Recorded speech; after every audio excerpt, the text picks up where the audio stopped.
From the Heartland Business and Events Center, nestled in the home of the birth of our country's 250th anniversary. We had maybe the best Farmers Day in this city's history. Well, I don't know, but it's possible. In busy downtown Jesup, Iowa, home of that wonderful Farmers Day, alongside producer Blake Tempus and co-host Dale Rueber. I'm Jim Gillespie. Dale is on the board. If you have bad things to write him about the Farmers Day. Or if you have good ideas or a donation, why, I'll take that too. All right. I'm Jim Gillespie. This is the Jesup News for July 19th, 2026. Some advice, Dale, before we get started. Oh, I could always use advice. From the great Groucho Marx. Oh, okay. I know Groucho.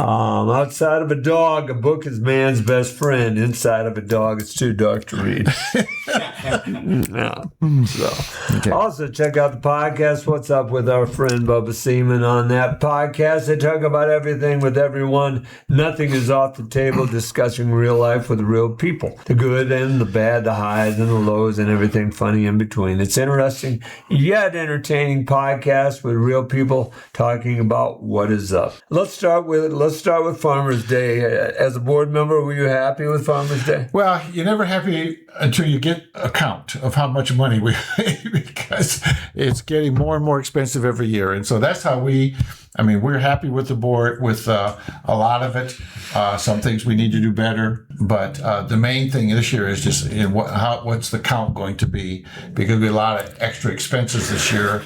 And the huge one is that the carnival requires us to pay $10,000 for them to come. And years ago, the carnival would give you a percentage of their take, but now we have to pay that. He says his insurance costs are just astronomical.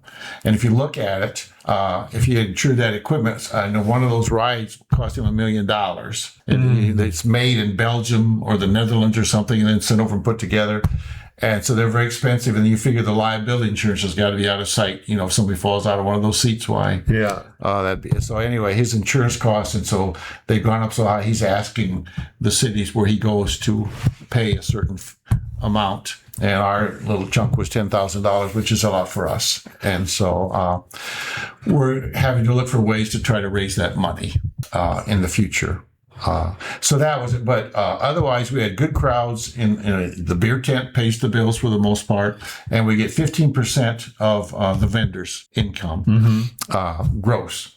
And so if they all did well, then we will do well in that area too. But mainly it's the beer tent. And so we sold a lot of beer. And we try real hard to keep our prices down. Like the carnival booth was selling funnel cakes for $10, and our price, we kept ours at $7, which we had quite a conversation just to raise it to that 2 or 3 years ago. So a glass of beer was only $5, which, if you go to a Major League Baseball park, it's at 2 times that, maybe 3 times at some place. So anyway, we try to keep the cost down. We want people to have a good time and not go broke doing it. So I don't know, we'll see. But on Friday afternoon, the first, from 1 o'clock till 4 o'clock or whatever, hard time to fill. We've had kids, magicians, clowns, pet shows, all that kind of stuff, and never really drawn very well. 2 times in the last 3 years, we've had this wrestling group come in, and they set up a ring, and the ring posts, it takes 2 men to carry them, and they're heavy steel, and they got these solid planks that go down, and then a pad on top of that, and then a cover on top of that. Stretch those ropes nice and tight, and they have 2 log chains that go from corner to corner underneath to keep this thing from collapsing and everything. And we get a better crowd for the wrestling. This shows you the high IQ level of our audience, though. And it's just as fake can be. It's just a play on the old wrestling shows they used to have on television. Yeah. But I don't know. I think it's a lot of fun. Some people are offended. We shouldn't be doing this, but that's what has gotten us a better crowd on Friday than any other time. But a couple of the entertainers we had that we paid the most, we've had them here before, and they did not draw real well at all. So we probably just need to scrap everything and start again for trying to find entertainment. But you're stuck by this budget you have. So there's entertainers that'll work for $500 and some that'll only work for $5,000 and this sort of thing. But we love the wrestling because I think there's at least 6 wrestlers, 2 referees, an announcer, and there's a girl. So there must be close to 10 people that come and do that. And they came from Ankeny. $600 is all they charged us. So that's amazing. Well, that's amazing. Plus, it's wonderful because we get a good crowd.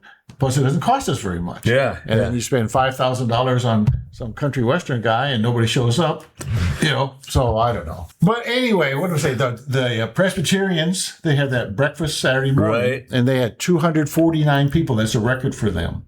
So they had a lot of people go through and eat breakfast, and we had an art show down in the yellow building. And a lot of people go through there just to see you. Yeah. See, and so did you sign autographs and stuff? No, I hid back in the corner. When I started hiding back in the corner, the people started coming in. Okay, and we have the domestic art show, and John Crawford. Did you see his picture? Yes. Yeah. Yes. He got first place for that. He used the little beads to make. Right. He sends a picture in, and they send him the kit back. What beads to use? It's sort of like paint by number, really. I think, but.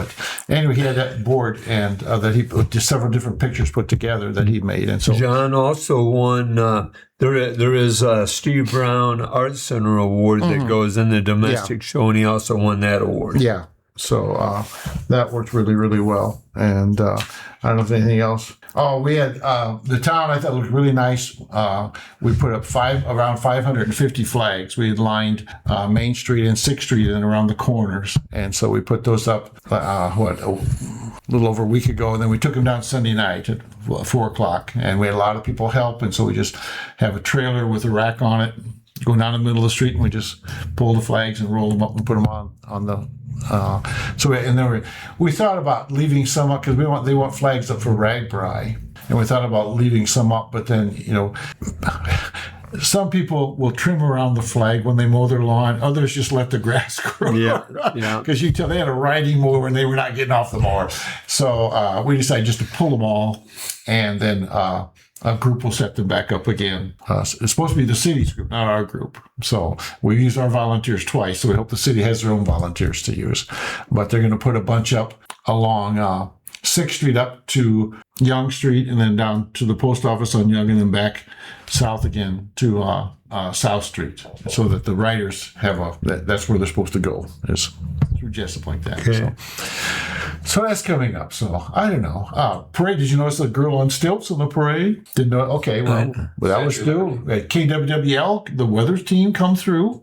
I kept yelling at them about Ron. Where's Ron Steele? They didn't like that very much. I thought they really, I said, where's Ron Steele? They go, well, he's retired. I said, I know that. I just, but I said no. Yeah. I just thought that was neat because we'd like to see Ron Steele, wouldn't we? Yeah, darn right. And so, but we had a lot of entries. I thought the parade was nice. And who was the official leader of the parade this year? Oh, okay. It's Jim McCarty. Is the parade president. He's the director of the parade. I don't know what his title is. And then I'm his assistant. Okay, and then who was the, forgive me, it's escaping me, not the master of ceremonies, the marshal. The parade Grand marshal. Okay, the Grand Marshal. Well, last year, who did we have last year? Yeah, some ugly bald guy. Some podcaster. Yeah. No, this year it was the Jesup American Legion. And the sign didn't really pick that out, but we put it was all those Legionnaires that were in the parade. Okay. So it was their year. So they were that was the Grand Marshal. Was the Legionnaire. So I want to tell you my favorite moment setting up the parade. I'm on the corner of Prospect and 5th Street. Okay. Yep. And so I'm in control of that from 6th Street down to 1st Street, and I had it all full of people. And this truck or car comes up to the corner from the south and stops at Prospect. And I go over to see what I can do to help them, where they should be. And the guy says, I just want to go to Fairbank. How do I get to Fairbank? Okay, well, you can't go that way. So I said to send him down to 1st Street and then up to North Street and then back, to the east. But that was one of my best moments as being a parade guy, is the look on that guy's face when he was trying to get to Fairbanks. So, okay. Hey, I don't know what else to tell you, but Dale, how do you do a count of people that come? Is there any way you can count the people we've that talked attend? about it. We never have. So we've talked about it, but we have really no idea. We just walk around and say, there's a lot of people here that I have no idea who they are. So, we must be getting out. So, yeah, we do not take a count. We don't have any place where you would run them through something where you would, dig them off or something. So I don't know how you would do a count because they just kind of show up. But we never have done that, no. The Irish Fest has entryways, and they count that way in Waterloo. Yeah. That's how they and do that's it. probably how you'd have to do it. Yeah. So it'd be know. tough. I mean, it'd be tough for a town celebration like Yeah, I think so, where they can just kind of show up from, multiple directions. Yeah. And so, yeah. It'd be interesting, like how the fair counts, and the Buchanan County Fair counts. Yeah, well, they have a gate, though. The people Yeah, come yeah, through. Yeah, they and they do. have a fence. And see, we don't have all that. And so, Right. So I don't know. I suppose we have thought about it several times and talked about it, but never really come up with anything to do. And so we just keep on going the same way, which is maybe part of the problem. We're still doing things the same way we've always done. But I know when this group took over, it was like 1980 or so. I know Vern Trumbauer had been the parade Farmers Day guy for years and years and years, but he was getting on. And so then it was kind of a soft coup, I guess, but they moved him out. And there was a physician's assistant named Paul Barber. You remember him? Or maybe you weren't here then. But Paul Barber and some other people formed a committee to do Farmers Day. And I know Alan Wright was the parade chairman. I think Paul Barber maybe was the president of Farmers Day. And then the next year, he moved, or 2 years he moved. I think someone else was, and then Alan took over after that. And so I was his assistant.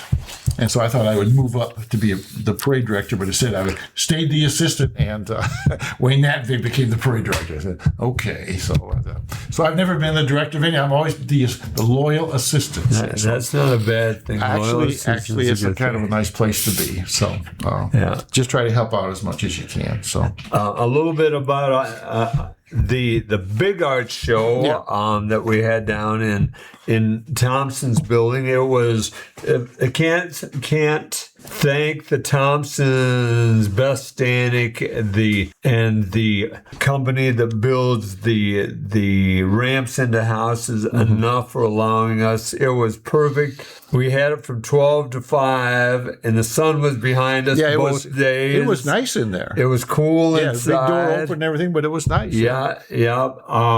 The first day we had 60 people, and I thought, well, it's not going to be that good a deal. I thought, we had the perfect storm. Like, we had the sun where it's supposed to be. We had the World War II presentation right out in front of us. Yeah. And I thought, this is perfect. Well, the first day it was slow, and I thought, this could be a bad weekend. Well, within the first hour of the second day, we had as many as we had the first day. Okay. Yeah. So we had 120 by then, and we ended up with, and this is just, I'm attacking you for not counting people. But so I'll go low side. We had at least 200 people. Yeah. Well, that's good. And that is and probably closer to 300. And that's probably the biggest event we've ever had. Yeah. Well, that's good. And even bigger than the history of Jesup presentation that I made years ago. Well, and that was for an opening event. I was real happy with your attendance that night. But now you're really happy with 300. I think it's great. But thanks for letting us, for putting in the World War II. Oh, yeah. Buggy there, too. That helped a lot as well. That was just that's the only place we can put something like that. Yeah. So did you happen to go into the tent up by the fence? It's a squad tent. It's a green military tent. The guy had all the military stuff in there. No, I didn't get in there. Yeah. He's from Kenosha, Wisconsin, and he was in the Marine Corps many years. And then he's a military historian, and he taught military history at West Point for a while. Oh, wow. Yeah, so he knows his stuff. He has you call it probably more than just a surplus store, but in Kenosha. But he's got 5 different exhibits like this he takes around. And so I asked him if he'd come back. So he's coming back next year with all Vietnam stuff. Oh, man. So I thought that was nice. Yes. It was very interesting because a pair of binoculars I'd inherited from a World War II guy, and they have U.S. Navy on there and this sort of thing. And they're very heavy. And so they'd not be something you would take bird watching or anything. I don't. But so I always thought, what am I going to do with these? So I asked him about it. He looked at them, and so he took them. He's going to put them on display. And he said, anything that's donated to him, he never sells. And so I went over the next day, and he had them on display. But Cheryl Mott's dad, Lee Fuller, was a pilot in World War II and flew well over 30 missions. And she brought his picture down and some artifacts that he had, and he made a very nice display of them and put it out on a table. Cool. And he's going to take the picture and the artifacts, and then when he comes back next year, as I understand, he's going to bring the original picture back and everything, but he's going to put those in his exhibits for the future. So because she has these things, and she's she's about the same age I am, and so you start wondering. But she said when she saw that, she was just in tears. But I remember talking to Lee once, and he was so quiet, and I said, "You ever go to school or anything?" He said, "I tried once." He said, "I just can't do it." He said, "I just can't talk about it." But he said, I flew in bombers, I flew in little bitty planes. Whatever they had, I flew in them. And he was well over 30 missions he was on in World War II over Germany. Or well, I say over Europe, over the occupied Europe. And so I thought that was really, but just the nicest darn man. I think I'm assuming there were his two kids with him, and I think they slept in there on the cots. I don't know. They had some old cots, but every time I went in, one of them was sleeping on a cot. And so these are not babies; these are teenagers at least. So, so I thought it's really, and I'm glad he's coming back next year. That'll be great. Where was he from? Who brought him in? I mean, we did. Alan found him and asked, contacted him, and so I suppose online, because we had this World War II trailer, and we talked to him 2 years ago. What he would like to do, and maybe this is, he has two planes, like a B-52 and a fighter, I think, and he'd like to do something independent, set up his stuff and fly those planes in. And we had to set up, if the weather permitted, they were flying from west to east to the next show, and they were going to fly down 6th Street in Jesup, but the weather didn't cooperate, and so they could not come. They came when they went a different way. But that would have been fun, because I remember the 1976, the bicentennial. I was at the parade in Old Wine, and they had a big military plane come flying in from the south, and just right to the door, right over the parade route, and not very high, and it was just really, was an exciting thing for people. So those things work out really well. But so either we need to build an airport, or we need to have him come to Independence, I suppose. But we don't want Jesup stuff. But maybe something Independence could do. I don't know. But someday I will talk to somebody about building an airport. After they pave the road out to the cemeteries. Yeah, and then, I think we need to annex that land too on the east side of town between Hawley Street and North Street out to the cemetery. That farm field there. That should be where Jesup grows, I think. And so that's why I'll never get on city council, because that's what I think we got to do. They go, "Oh, that's a crazy idea." I said, "Well, no, it isn't." But it costs millions for all the infrastructure and stuff you have to put in. But anyway, and they'll put an AI center out there instead, so that'll make everybody happy. So, boy, they're really fighting against those all over. Everybody's meeting about that in boards of supervisors, and so they're not the most popular. There's certain people that are fighting for it, though. Yeah, well, there always are those people that are wrong. No, I don't know. I know that, though. But there's always that. Yeah. There's some people, because I think he was on the board of super, maybe he was at Dubuque, but he was saying, we can't stop them from building this thing. I mean, we can't stop them. And so we might as well get some of the economic value from it rather than not getting anything at all, because the darn thing's going to come. So it's like the hog confinement plants. Nobody wanted the hog confinement plants. They're here. Yeah, and there's nothing you can do about it. So. This is Steve Brown Art Center Podcast Network. Don't forget, we are sponsored by M's Coffee Shop. M allows us to show our art there. We are showing Jennifer Kemp's there, Jennifer Peters for you Jesup people. You may know Jennifer. She is showing her art until the end of the month at M's, and so you get a chance to get in and look at that.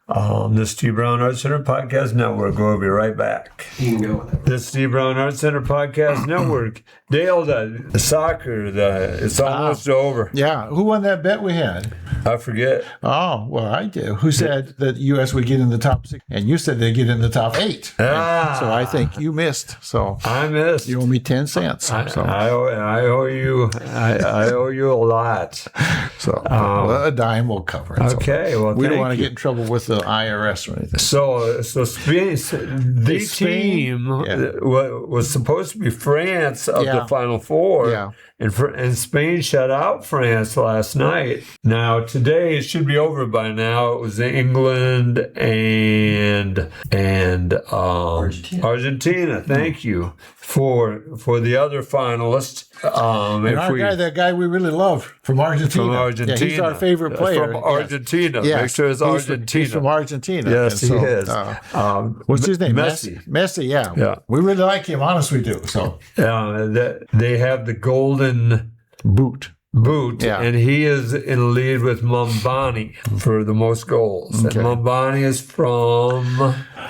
Mambani from gosh, I forget what country he's from. Is he still playing, or he was in the Final Four? Okay, but is he out now? I don't know. Because one of those guys, they didn't score. I thought there was some big scorer did not. So I bet it was him. Mambani, they were shut out. So, Dale, we look at good things. So each show we try to talk about good things, and we always have a list from our correspondent from Hopkins, the 10 miracles from Hopkins every week. But before I do that, what is your good thing of the week? Well, and not good, okay? Okay. All right. A friend of mine, his wife has dementia, and he's been helping her for a long time and everything. And he comes, I have breakfast with him and 4 other guys once a week. We're all classmates from class of 65. Tuesday, he comes to breakfast. He's, like half hour late, and his wife is with him. Oh.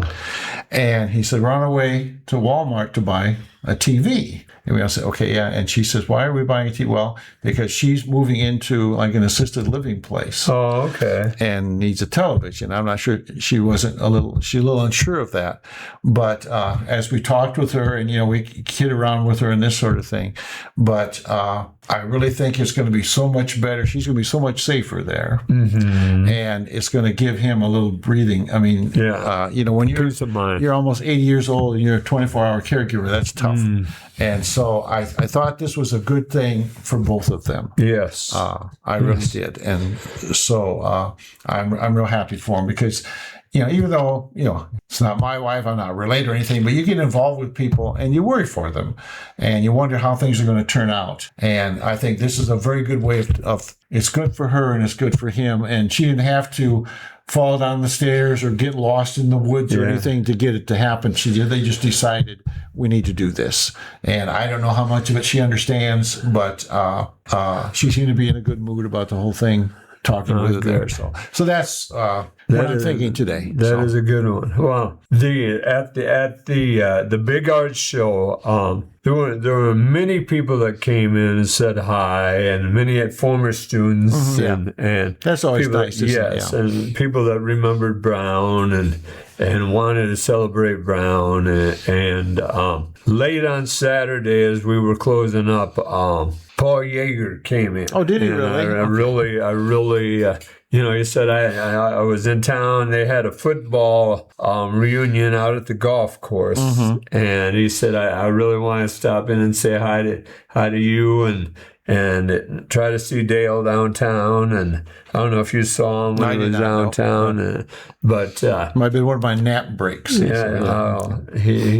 an avid listener. Well, good. Hi, Paul. I saw your boy umpire a ball game once. So. There you go.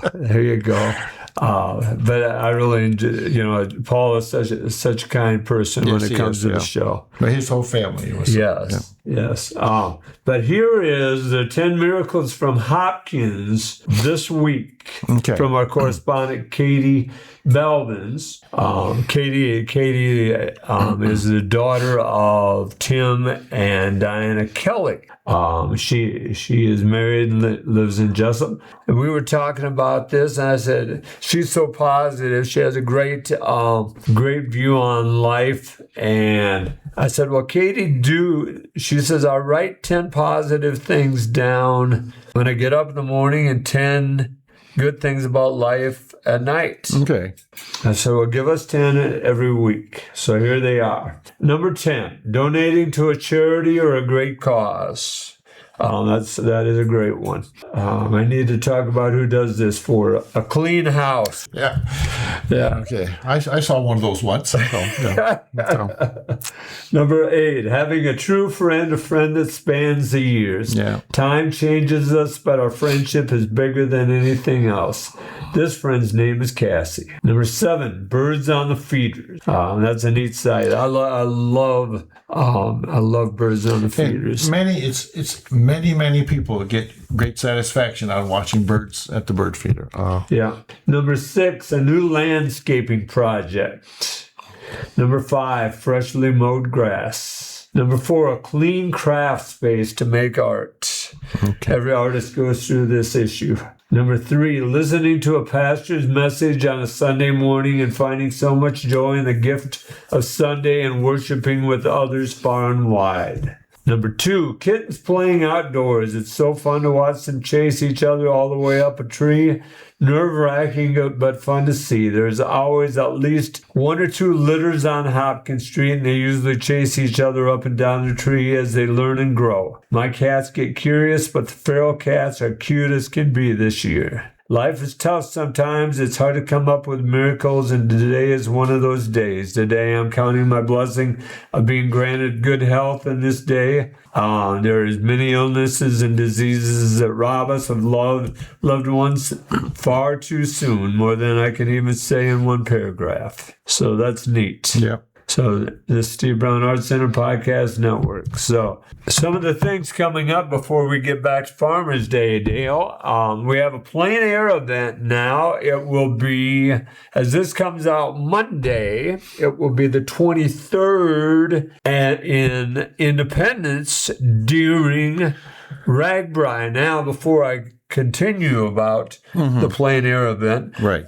don't forget, Independence and Jesup needs a lot of volunteers. Yeah.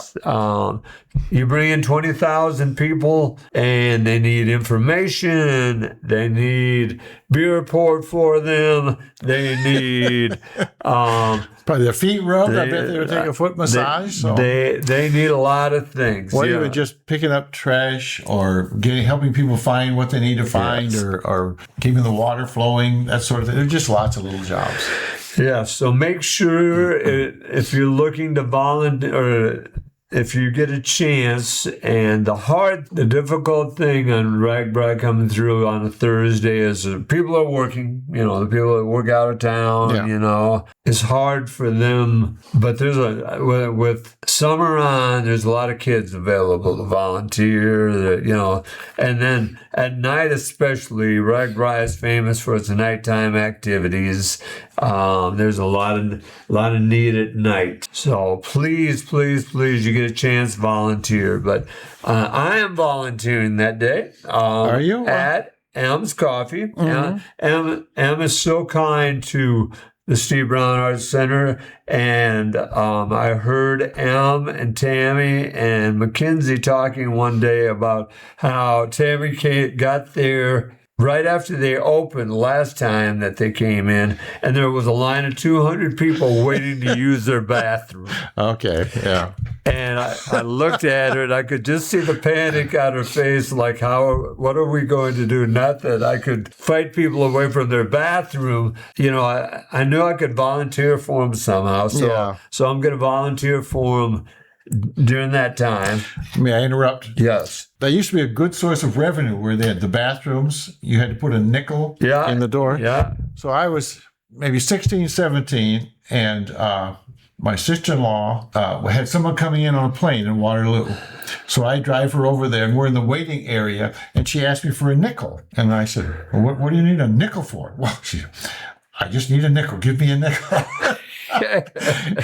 She said, I need it for the bathroom. She says, well, girl asks you for change. Don't ask her, just give her the nickel. So, but they passed a law where you can't charge people to use the bathroom anymore. See, they took all those doors out. But, if we had those in Jesup, we could make a fortune. No, I think it is one of the hard things about if you go to like tourist towns, they have signs in the window, there's no public restroom. Right. Yeah, I mean, because I'm sure they get tons of requests to use it and everything.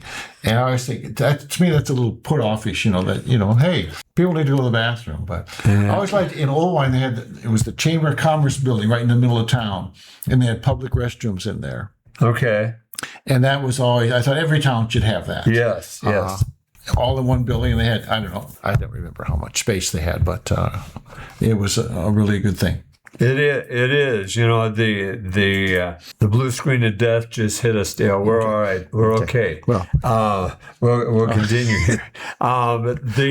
So we have the plein air event is headquartering out of EMS. Let me explain first what a plein air is. The plein air is where the artist comes and paints a live event going on. Okay. And then they can sell their piece, they can show their piece, whatever. The first one I saw was at that flower place down south of Belle Plaine down there. Mm-hmm. And that was really neat. There was some neat things. The phone, there's some phone ringing here. Somebody's fined. It might be my phone. It's my phone. Okay. That's right. The other bigger fine than that is if you kill somebody on the air. Would you like me to fill a little time for you while you're looking? Bloviate for me, will you please? Okay. All right. This is from the Waterloo Courier, July the 7th, okay? And this is all on one page. And it's not funny or humorous. It's just unusual. I thought it just all stuck out to me. So in Waterloo, a man died on Highway 63 when his motorcycle ran off the road or whatever, and the guy was killed. No other car involved, the guy in the motorcycle.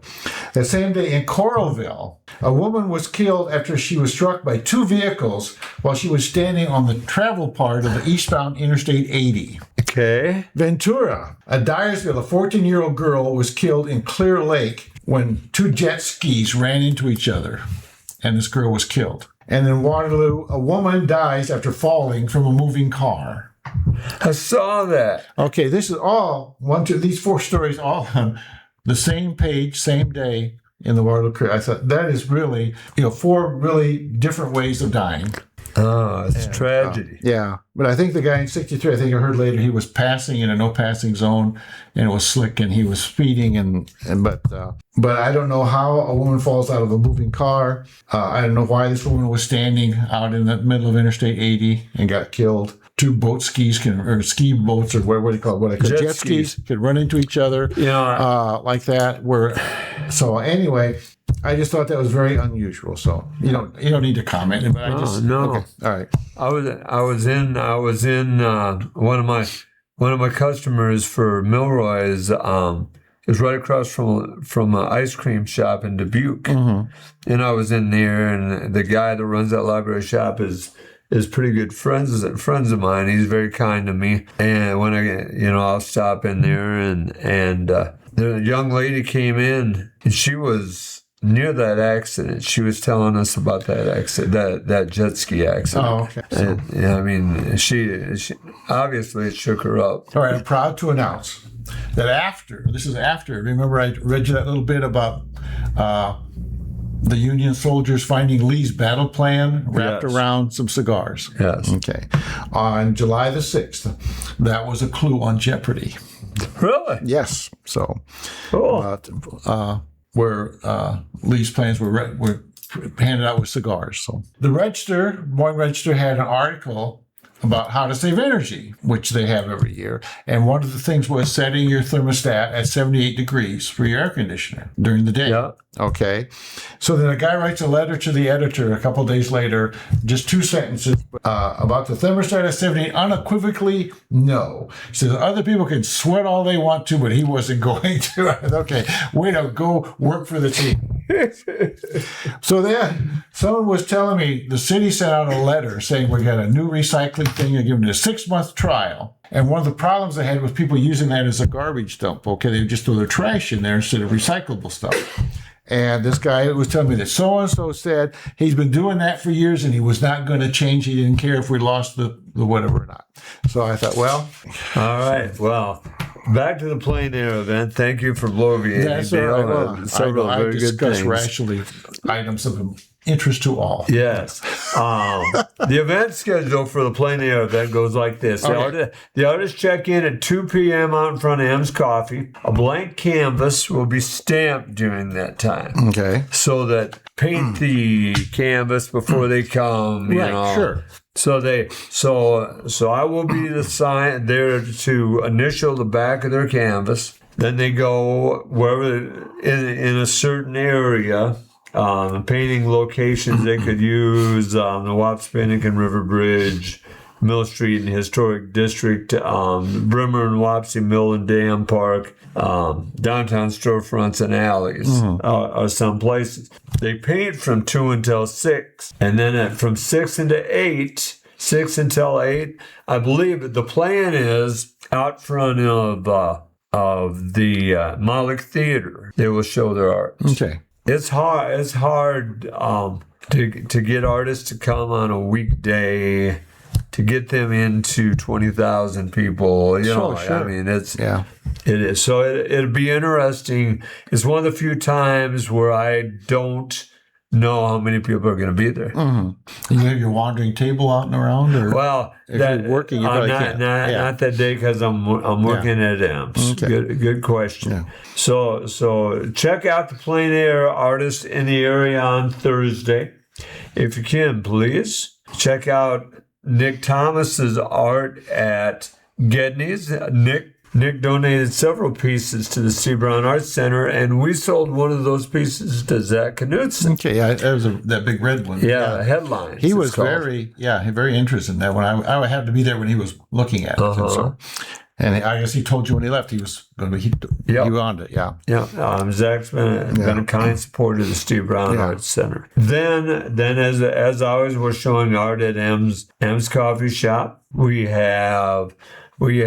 will have your grandson's art in the Jesup Public Library coming up this week. Probably in 2 weeks. In 2 weeks. Okay. So how many of those 4 cases are you going to use? 4. I don't know. There's 12 pictures. They're about 8.5 by 11. So. Okay.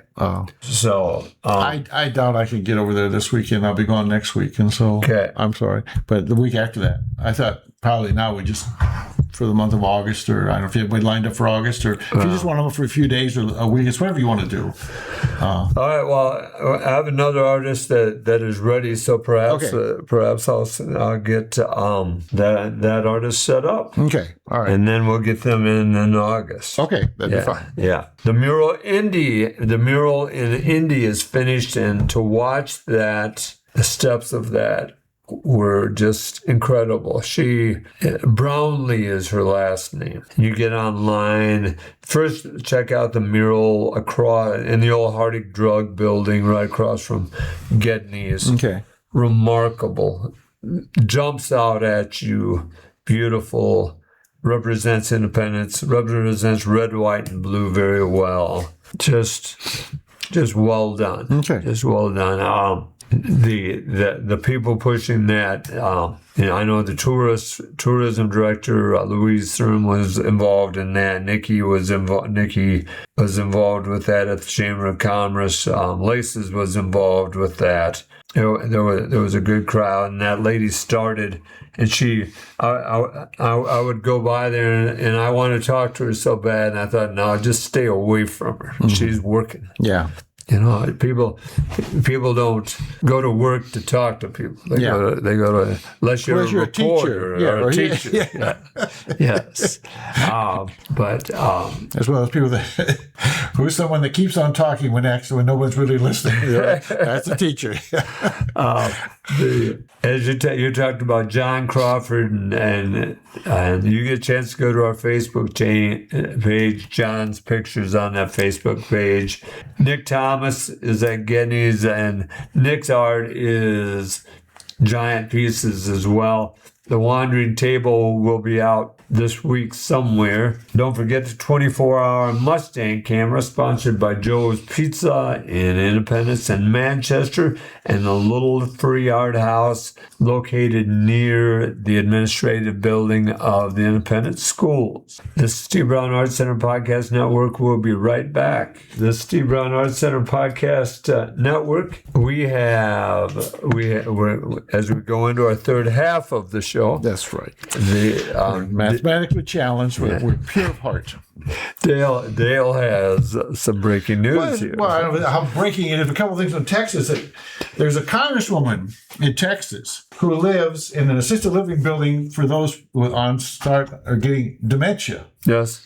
But she's still a congressperson. She's still getting full pay, even though she has dementia and is living in an assisted living building. What's her name? I don't name names. Okay. Also in Texas, they have a huge backlog on death row. They're real big on the death penalty in Texas. And they have a huge backlog, so they're going to take out that electric chair and put in bleachers. All right. Yeah. The Chipmunks, the Chipmunk, Alvin and Theodore, they have a new movie coming out. We went to different schools together. Okay. You did. Okay. Who's the Chipmunks founder? Who was the guy behind it? I don't know. It was Dave Seville. Okay. But the Chipmunks coming out with a new movie, and it's coming out shortly. We talked about this on the Today Show today. And they're talking about how they auditioned over 500 chipmunks before they found 3 that could sing that well. Okay. 30 years ago, I heard this today. This lady's talking about finances. Today. Yeah, I heard it this morning, honestly. But she said, and this is first-time home buyers. Okay, first-time home buyers. 30 years ago, the median age was 28, and now it is 40. And there's a bill in Congress about the troubles people are having trying to make it easier. Congress is working. The House of Representatives just passed a bill making daylight savings time official all year round. That's what they're working on. Yeah. Okay, it drives me crazy. All right, and then I've been thinking about this Lindsey Graham death. Coming out of Ukraine. Back from Ukraine. Yeah. And Mitch McConnell, is in the hospital, been out of sight for a few months now. Yeah. So if you were betting on that, what's going to happen next site, you probably would put all your money on the next senator to die. Ooh, Mitch McConnell, easy. Right? Don't kill it. Don't kill anybody on here, Dale. So, do you think somebody put a lot of money on Lindsey Graham and then made it happen? Wow. See? Wow. See? As soon as he died, the conspiracy theories started. Oh, sure, because, the Russians, their favorite method is poison. Yeah. That's how they kill people. And so, I don't know if they'll do a full-blown autopsy on him or not, but I bet they do. Yeah, Would you think? Or they said it was his heart, right? Yeah. And Trump said something exploded in him, his heart. The aorta isn't. The aorta tore is how they explained it. Yeah, well, Trump said something exploded in his heart. So I don't know. But, you could look at that and say, well, that makes sense. I had a guy tell me, he said, you can bet on anything. What did he tell you? He told me that in these golf matches, like if who's the big golfer now? I don't want to say Tiger Woods, but whoever's winning all the championships, Scotty, that you could bet like on his tee shot how far it would go, or if he'll make the putt, he's going to take him, this sort of thing. So he said you could bet a lot of money real quick that he was not going to make the putt, and then have someone in the crowd cough or yell or scream out as he was doing it, so he shanked it a little bit and missed it, and you could make a lot of money. See, even though the guy get kicked off the golf course probably, but it might be worth it. So he would say how easy it would be for golf, for a lot of bets in golf to pay off that way, or to have conspiracies working to make extra money that they shouldn't make. And this sort of thing. I had never thought of that, but I suppose it's plausible. It is. Yeah. It is. There is a book out presently about Phil Mickelson, and he's a big gambler. Yeah, okay. I was saying he's in the news for some of that stuff. Yeah, big gambler. Yeah. spend millions of dollars gambling, and I mean, there's a lot of different stories out about him. You have to get the book, and I will have to look for that book along with Betty Pasick's books that are not in our Jesup public I library. looked in the P's, I did not find her anywhere. So, and I asked, and they said no, they didn't have them. So, okay, Betty just text me now. I will text her after the show and tell her we need all 3 books. yeah, and tell her we'll even pay for it. I'll pay for them. Yeah. Tell her send us 3 in a bill, and so. All right. Of course, the dreaded blue screen game again. Okay. But I went to a movie, Young George. Young George. George Washington. Yeah. Everything's 250th right now. It's really fun. And there's one coming up called Jimmy this fall, I think maybe August or this fall, about Jimmy Stewart's adventures in World War II. He was a bomber pilot. Right. And then he stayed in the Air Force and became a general before he was through in the reserves. But they have made a movie about him in World War II, which is coming out. So I thought it would be interesting. But what's scaring me, there's a company called Angel Films, and they make movies with no swearing and no blood flowing and this sort of thing. But they are the ones that made this Young George Washington. Yeah. And so they have all these, there's no girly girl stuff or anything. And there's all these battles, but there's never any real, where you see the gash or the blood flowing out and this sort of thing. And at the end, it talked about Kelsey Grammer's in that movie. And he came out and said about joining the Angel Guild. So I said to my son, is that group that's, and he said, so I looked him up when I got home. What is that? And they're from the audience shaking their head. What is that? What is They're from Utah. Okay. They're all Mormons. Okay. And they have been sued by everybody they've worked with, producers and actors and everybody. They are quite notorious in the film industry. Wait a second here. Wait a second. Yes. Wait a second. When you say do you have to go do you have to shake your head like this before you go on? Okay. I don't do this. All right, the Mormons. Yeah. All right. But I think they're the ones making this Jimmy movie too, because I don't want to, these people are not nice people according to all the lawsuits and everything. And so, but the movie was good. I enjoyed the movie. You look them up. You saw it in the theater? Well, yeah. Okay. Yeah. So they're making big releases. What kind of crowd was there? Actually, it was pretty good. It was pretty good. It was a Tuesday, and I bet there was 15, 20 in the theater. And so, but I liked it because, there's always that cherry tree question. Well, George chopping down the cherry tree. Yeah. Well, they say, George, it's in the story goes that George chopped down the cherry tree with his little hatchet. Yeah. And his father came up and asked him who chopped down the cherry tree. And George admitted that he chopped down the cherry tree, and his father did not punish him supposedly because he told the truth. Moral of the story. Yeah, but actually, according to this film, it's because George still had that hatchet in his hand. So his father forgave him, see, so. All right. Okay. But it is an excellent film. It's about young George fighting in the French and Indian War and that sort of thing. And he loses the girl he loves because he doesn't come from the right social class. But then he ends up marrying a widow and getting very rich later on. They didn't show that in the movie, but so he did all right. By the way, one morning I was hunting elephants in my pajamas. I have no idea how the elephant got in my pajamas. Yeah, okay. You've been reading Groucho Marx again, right? Yeah. Yeah.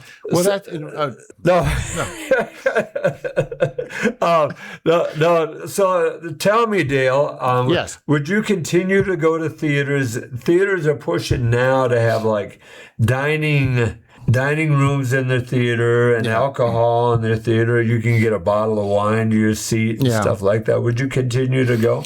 Well, I probably continue to go, but I don't. I like to go to the movies to see the movie. And I don't like to leave the movie during the movie for anything. Go to the bathroom, water, anything. I don't do that. And because I don't want to miss anything in the film. And so I was thinking the other day, if you remember this, where you could go and they show movies all day long. So you could go in like at 3:00 and catch the last 30 minutes of a movie and just sit there 15, 20 minutes and they'd start the movie again. Then you could watch the first part. Okay. And when they got to the part where you walked in, then you would leave. Yeah. You remember doing that? Yeah. Okay. And then sometimes it'd be double features. You go in and sit through and Oceanside, California, which is right near Camp Pendleton, it's a service town, okay? Yeah. And they make their living off. So they have this, and again, this is 60 years ago. It's still probably out there. But they had this theater, and on weekends, they would run like John Wayne movies and war movies and cowboy movies, and this one after the other, 6, 7, 8 of them. And so you could go in there like at 8 o'clock in the morning and sit down and just watch movies until you couldn't stand it anymore. And if you wanted to eat theater food, they just had popcorn and stuff. You could do that and drink Coke. And so if you only made, $90 a month, that was a real good way to spend a Saturday. You had head off. And today now, you go to a movie, you pay, $10 or whatever, and you have to be there at the start, and then you have to get out and we got a kick out of it because my wife and I went with my son. We couldn't get 3 seats together, so we had 2 seats and then a empty seat and then a third seat. And then a man came in who had bought that seat earlier. Okay, he got there. The movie had already started. He got there. He sat down and promptly went to sleep in those cozy chairs. And I thought, well, hell, we could have taken that seat, and he would have never done it. It all worked out. But anyway, I thought the movie was good and very historically up as far as I know.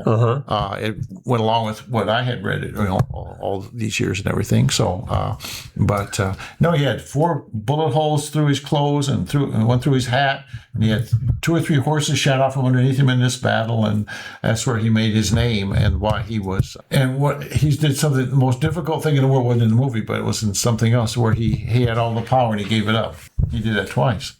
Yeah. And so, if you read things about the people who signed the Declaration of Independence, and many of them, some of them, like 6 or so, were captured by the British and tortured. And one guy was at Yorktown. He signed the Declaration of Independence, but the British had taken refuge in his house during that battle. They were using it.